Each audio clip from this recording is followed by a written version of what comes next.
Hello and welcome to round one of my journey through the WIXOSS May ceremony. So, as I mentioned in my recap, this is my Wolf build going up against a no limit Hirana center. Pretty standard matchup, I feel like. I don't have a whole lot of experience against Hirana with this deck, but just knowing what Hirana does, I figure this is going to be a tough matchup. So, I have a pretty good opening hand, actually. I do opt to charge a good dig, but that's just because the rest of my hand is so good. It felt like I probably didn't need the dig as much. I open with two Pandata, which is, again, the vanilla 5K. It's automatically going to dodge his Romails, which is awesome, so I know I'll probably be in good shape to either force him to use his resources to get rid of those or, potentially save a life cloth or two. So I feel like he's probably going to go pretty standard here. Depends on what he wants to charge. So charges an Inferno, grows, pretty standard stuff. I was excited to actually get this to try this out because obviously Hirana's the super aggro, and I had a theory that the VJ Wolf can really turn on the gas and go super aggro if I need to. So he plays. I think that's a Zhao. I can't tell. It's hard to tell. He plays his Romail. So again, thanks to just having the big vanilla 5Ks, they dodge that. So he does Deafening Inferno, but the fact that I force him to use that is just good to help it denies him a card and an enter there. I guess he would still have to use the enter to Romail, but the fact that he uses an extra card. So he flips into Lancelot, and then he'll flip into another Lancelot. So now I'm seeing where all my Lancelots were. And then there's a PRJ, so no life burst. So unfortunately, didn't get any good effects from the life cloth. Two of my Lancelots are now gone. I do have one in hand. I started with one in my opener, so I know I have access to that. I have to charge an amino acid and grow. So I feel like I'll probably get to play both of the Lancelots here and just keep the pressure on, as opposed to using the love and assist. It's usually better to Lancelot when you can, just because. Oh, I go for Kiyosumi here. Oh, I only have one Lancelot in hand. I don't know what I'm thinking of because I'm thinking of the two that got that got crushed. So I have to Kiyosumi. It's just a really big body that's dodges even Lancelot, so he's going to have a hard time removing that unless he uses his Akino for that. I do opt to move the Romail over to get the Kiyosumi in.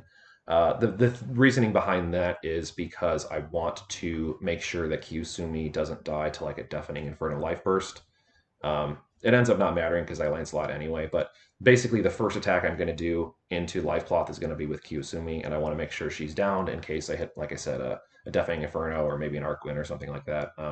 Being able to down your Signy so that they can dodge life bursts is really important. So I basically clear out the lanes here. I go for the love it. So here comes the attacks, dodges the life burst there, and then Lancelot comes in, and he's got, I think that's just a Percival. It's hard to tell with the glare. I think that's an alternate Percival. So that's an Inferno, which I was able to dodge. So that's kind of nice. He does guard the Elrig attack. So recovered pretty nicely here. I'm doing okay for the most part. No meaningful life bursts on either side, so I guess that is some semblance of fairness with that. So not a whole lot to say about that. So I'm very excited about my Kiyosumi, as I said, because he'll probably have to Akino it, which is fine. He'll probably do that anyway. I actually don't remember what he does, but having that big body in the middle, I really like to have that because even if he does it, I can just play it again the next turn. I know I'll have a 12K level 2 that I'll have access to. So he goes into ready to draw 2. I feel like that's probably pretty standard play. Nothing to comment about that.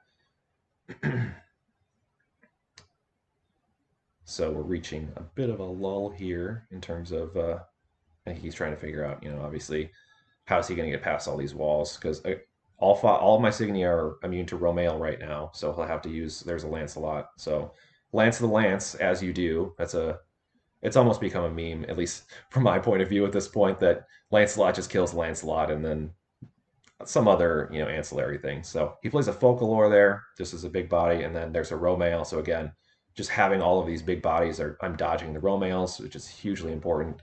So here comes Akino. I think that's the yep. So he'll bounce the Kiyosumi back to my hand.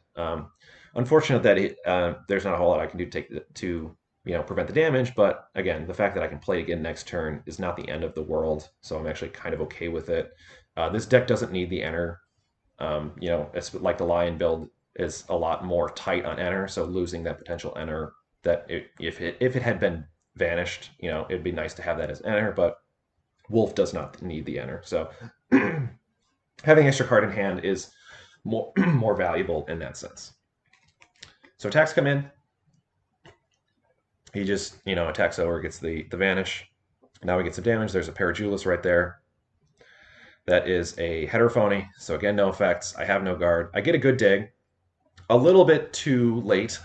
Would have been nice to find a body to put in a lane, but I guess I'll take the extra card draw. So far out of 6 of my cloth, there's only been 1 life burst. It would have been nice to have a little more than that. I don't remember what my options are. I believe one of them is a servant. It's basically, if I remember right, I'm thinking about, do I want to keep the servant or do I want to keep something else? Because I assume that he's going to glory grow and having the servant is irrelevant.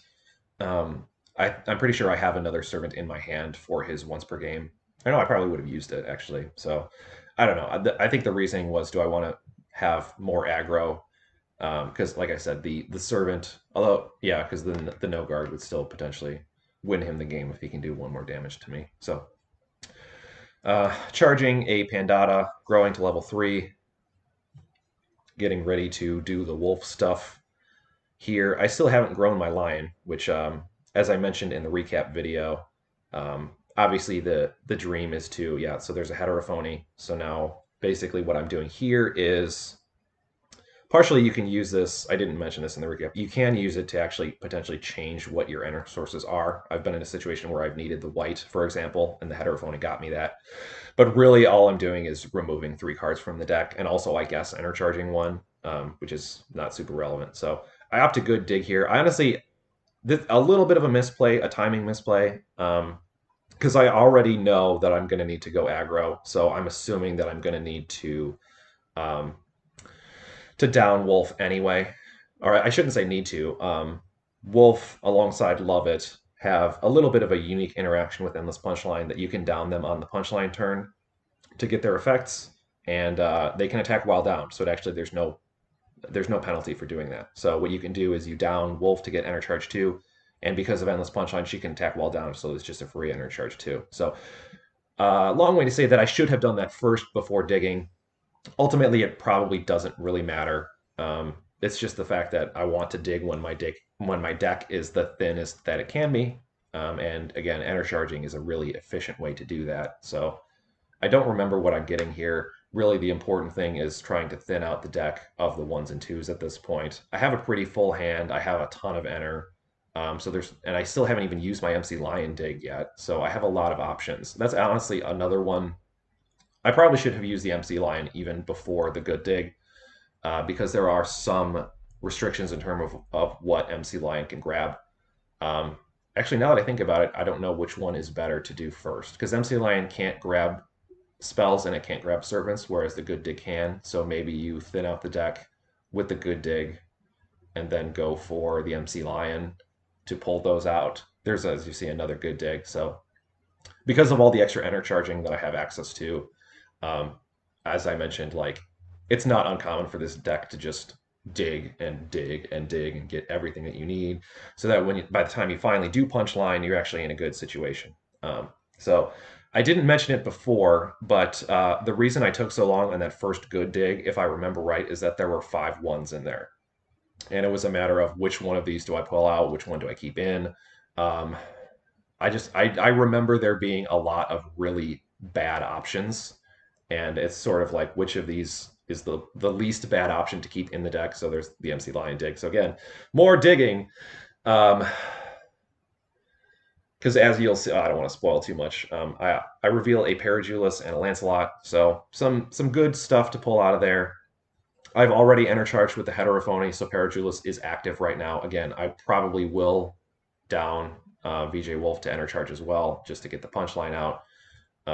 So not that there was any risk of it, but both of those cards are active now. Parajulis and Lancelot can basically vanish 2 of his other Signy. So this is a question here, and it's something that I still haven't figured out the true value of. Because in this situation now, we know I have a Parajulis in hand. I have a Lancelot in hand. I can vanish two of his Signy on the board. So it becomes a question of, do I use those two cards to their effect to vanish and then kind of attack in as normal as a traditional build would do, or so I'm downing to enter charge, or since I have all this enter, I have the extra 5K. Do I future code here and basically save my removal for later and kind of hope that it's relevant later? So there's the punchline. As I mentioned that's the thing I'm going to be doing. So it's a hard balance. I feel like the removal in hand, because both Parajulis and Lancelot are more conditional, it's correct in this case to play them out as opposed to future coding here, because future code is potentially damage you can get in bypassing regardless of your opponent's Signy size. So that's extremely relevant. The only downside to future code is because it's Lancer as opposed to something like Assassin. If your opponent has no life cloth left, it won't actually do anything. So that's another reason why I like to future code on turn 3, just because they will probably have life cloth that I can actually trash, or I don't forget exactly what, because it doesn't count as damage; it counts as a life cloth crush. So basically, the short version is that Lancer cannot win you games, whereas Assassin can. Um, so I have to play Parajulis here. It looks like I am using Future Code, so I did opt to go that route. Not sure of the logic on this one. I feel like it's probably um, I think it's the right play, honestly, because like I said, future code you want to use as early as you can, because if they have no life cloth to crush, then Lancer doesn't do anything. The fact that I get the extra 5K from Wolf makes it easier, because now I can future code with a PRJ and a Kiyosumi, so I don't need the amino acid. I can get extra added effects from doing that. So I think that is the right play to do it there. I also do save a Lancelot for later, that if he does, for instance, play a Lancelot to vanish, like my Parajulis as an example, I can now counter that play. So I feel like that is the right play, because again, Parajulis can vanish the last one if I need to. So he goes into Akino Bye Bye. He pays the full cost to he's gonna bounce the PRJ, and he's gonna pull a guard back to his hand. So really no surprise there, but basically force the pressure on, force the issue, force him to do it. So I think that's basically it. Because he Xeno clusters. Yeah, because it's pretty obvious at this point that I'm not going to have any discard or enter burn effects. So I think he probably does that I mean, it's the best shot of pulling a servant out. It's better than doing nothing here. So Kyusumi with Lancer comes in first. He pulls a Focalore, which is extremely unfortunate, but it's nice that I sort of did it that way, that I didn't, pay the enter and all this, have this wasted. Basically, if I had attacked with Parajulis first, for instance, he would have downed Kyusumi, and I would have basically wasted 2 enter and kind of gotten no effect off of it. So that was at least the correct attack order from my perspective. So here we go with the punchline. I already know there's some duds in here, because my first good dig of the 3, I guess 2.5, 2 good digs and an MC Lion dig were both lousy. But of course, I flip into Parajulis, as you do. So that is just awful. And we already know he has a guard because he pulled one back. So basically, a colossally wasted turn right there. Just a really bad start. I haven't gotten any life bursts. I whiffed my punchline. He pulled a Focalore, which he's got 3 life cloth right now, but having again the Parajulis, the extra damage would have been really nice to have right now. So I'm feeling pretty bad at this point. I know I've basically used a lot of my options. The only saving grace I have is I do have an okay amount of enter. I'm at 3 enter right now. I have access to Lion Disrespect, so I know that if I need to, I don't remember exactly what's in my hand, but I did so much digging that I guarantee you I have 2 cards I can pitch to Disrespect. So basically, I know I can at least save myself 2 damage for sure. I can opt to Crossfade as well, but I don't think that that's the right play, because I won't have enough enter to fully use it. So I believe that is the Glory Grow. The right play here, I would say, yep, is to Disrespect. Because like I said, I mean, I did so much digging. Just on the digs alone, I pulled 6 cards into my hand. So that's in addition to, the 2 that I drew per turn. So there's really no reason for me to keep all these extra cards that I'm not going to need. It's just a matter of which ones do I keep for their effects to play on my next turn. So I discard a Gauche. and I don't remember. It is another Kiyosumi. With again the reasoning being that I already have one, so I really don't need a second one because they only get the benefit in the middle. So both of his side Signy can no longer attack. Kiyosumi is too big for Lancelot. I'm at one life cloth, which is awesome. That's the perfect number to be for Glory Grow. I can't guard it because he Glory Grew, but I only have one, so the Double Crush actually only does a single point of damage, and then I survive the turn. So the math works out really nicely. So despite all of my unfortunate effects, and again, no life burst, so I only had one life burst the whole game, and it was at a time where it was not very relevant. Um, but we're in a situation where we can potentially cause some damage here. So I've got Kiyosumi in the middle. I have potential enter charge in my back pocket with the VJ Wolf. Um, I'm trying to I'm trying to slow play here because I know what happens. So I'm trying to talk about what my decisioning logic here is. Um, with the VJ Wolf once per game, I know I have 4 extra enter in my back pocket. So what that means is I can basically get up to 7 enter, which will allow me to crossfade and crush a life cloth automatically. And then I can potentially, oh, actually, up to, oh, I'm still in enter charge. I'm sorry. So the Kyusumi's gone. So now I basically have 8 enter on the board, potentially. Um, in addition to, an L rig attack. So the decision tree here is what's the best way of getting these last 3 damage in? Crossfade is probably the primary option here because it'll open a lane automatically, so that's 1, and it will crush a cloth if I pay the full 6. So that's basically 2 damage I can kind of put in the bank right now. It's just a matter of how do I get that extra 2 points of damage in. So I know I have some Parajulis in my hand. I think I have a Lancelot as well. I don't remember. I'm working over. I'm explaining to him how it all works. So I'm downing Wolf, and then you do the DJ thing, as it were. That's actually, if you read the developer description, Card Jockey was designed to be like a DJ thing where you're upping and you're downing and doing all this stuff. So I do pay the full 6 and go into Crossfade, which is not surprising. I vanish the Folklore because that's the biggest one. It does not hit the Lancelots. I crush into it looks like a Romeo, it doesn't matter. So again, down to enter charge. I did a little out of order, but the logic was there. So down Wolf to enter charge 2, and now you down Love It to stand her back up. So I've got an open lane. I know he doesn't have any interaction with that lane. So it's a matter of I need to do 3 damage this turn. So ultimately the question is, do I remove his stuff and attack with Signy, which I can do because you won't see it here. I have 2 Parajulis in my hand. I'm going to play one of them here. So the Parajulis will open the other lane. Oh, that's a Lancelot. I'm sorry. I have a Parajulis in my hand. Spoiler alert. So I use the lance. You lance the lance as you do. I have a Parajulis in my hand. So the question is,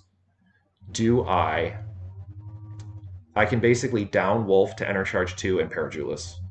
So that means that all 3 of my attacks will be Signy attacks that he cannot guard, and I can potentially win that way.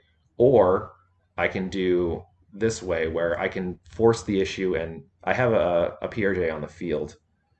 I can hope that he doesn't have a guard or doesn't pay for it. I mean, he's going to pay for it if he has it. But basically, the reasoning behind this specific play is if I hit a life burst like a Deafening Inferno or an Arc Wind or something that vanishes up to Signy, that if all my damage is Signy damage, then it is because I believe.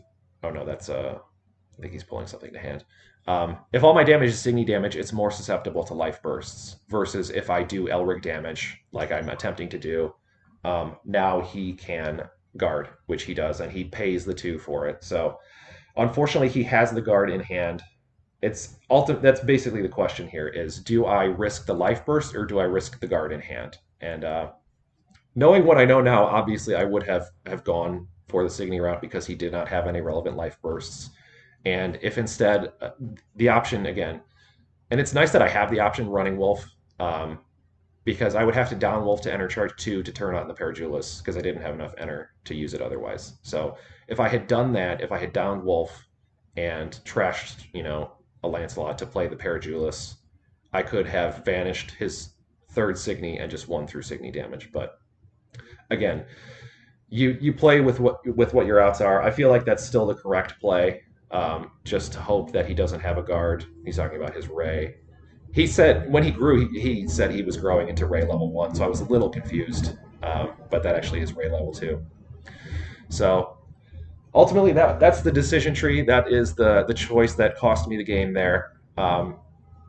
I don't know what his deck is, but I know he's running at least some level of Deafening Infernos. I'm assuming there's probably Arcwinds in there, so I think that is still the safer play to use an Elrig attack as opposed to downing the Elrig to get the inner charge. But again, having the option is nice. That I do have the option to do that. It's just unfortunate that with that and the fact that I completely whiffed my punchline. I left 2 damage on the board just by flipping the 1 as opposed to 2. That's another way that this match could have ended much more in my favor. And also the fact that I pulled no life bursts is basically another sort of added unfortunate side effect of it. But so despite all of those terrible things, I still barely lost. And it was a game that I potentially could have still won. So I was, despite having some heartbreak there, it was nice to see the deck perform reasonably well and still stay resilient despite all of those things that it felt like were kind of stacked against me. So it also kind of had the weird side effect that, I was sad that I lost the round 1, but it actually took a huge amount of pressure off of me that, like, okay, you're not playing for Xenocluster anymore. You can kind of chill out the rest of the day. And ultimately, I went on a tear and won the next 5 games in a row. So it obviously at least had some level of benefit to do it that way. So thanks for watching. We will go into my round 2. I was able to record my round 2, so we'll go into that one soon, and hope to see you there.